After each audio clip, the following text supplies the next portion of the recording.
David's great sin. And the first three words, then it happened.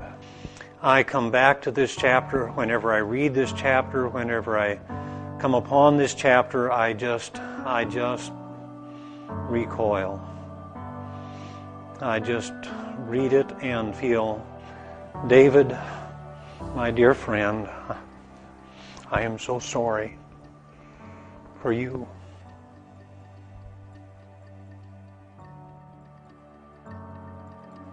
And you just think, oh God, keep us. Keep us. Men, women, older men, older women, younger men, younger women, all of us. Well, I tell you, David, he conquered a Goliath. But that enemy there was nothing compared to the one that got him. These fleshly lusts they're a bigger giant than Goliath.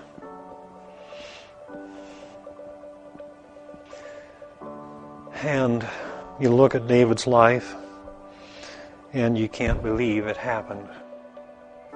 Then it happened. You can't believe it happened. As David, is set before us, he was a standard. He was an example of godliness and righteousness, always being set forth. He was a man after God's heart. He was a man who just in such a rare way was a man who sought after God's heart and intimacy with God. Now, he was a man who was in love with God and had a passion for God, who thirsted for God like the deer pants for the water brooks. And yet it happened. How can it be? How can it be? God is just, so transparent. I mean, he put it in there. It's in the Bible. Written down for our instruction, written for our learning, it's written for our admonition, it's written for our warning, it's written that we might take heed and not fall in to the same miry clay and horrible pit. It's written for our benefit. It would take more than one hand to number the pastors and pastors' wives that I know of that have been destroyed, ruined. Their work, their ministry, their reputation has been ruined by this sin right here. And it's just an ox to the slaughter. It's that type of thing that we're looking at here. Satan knows if he cannot get us with a sword, then he'll do it with a smile. That's the case, with Baal Peor. And Balaam counseled Balak, he told him how he could get at him. And you couldn't conquer him with a sword. God was with him like the horns of a wild ox. And so here's what you do. Bring some women in. That led to their defeat, their downfall. We ought to be warned here to hate sin, to love righteousness. It didn't make any difference that David was about maybe in his 50s. I mean, it was not a case of youthful lust. It doesn't matter that the body is drying up a little bit. Still, the thing we're dealing with is in the mind. And that's where Satan's workshop is. And so, young, old, it doesn't matter, does it? It's still something that we must fight Amalek to the very end. And we either kill it or it will kill us. There is no way that we can satisfy lust. There's nothing that'll do it. It's out to get you. It's out to devour you. It will take you right down. There is nothing that will satisfy. It didn't matter whether he had 100 wives. It did not. Sin and lust cannot be satisfied. It refuses to be satisfied. There is only one thing that can be done with sin, and that's kill it. And it didn't matter that he'd had all these other victories. Victories over Goliath. It didn't matter that he was a great warrior. He was outstanding. He was a man of repute. It didn't matter that he had slain, Saul, his thousands, David his 10,000s. Didn't matter that he'd had attained that success in that area. In other words, the point here is that we are obliged before God and for our own soul to watch to the very end. To the end. He endures to the end.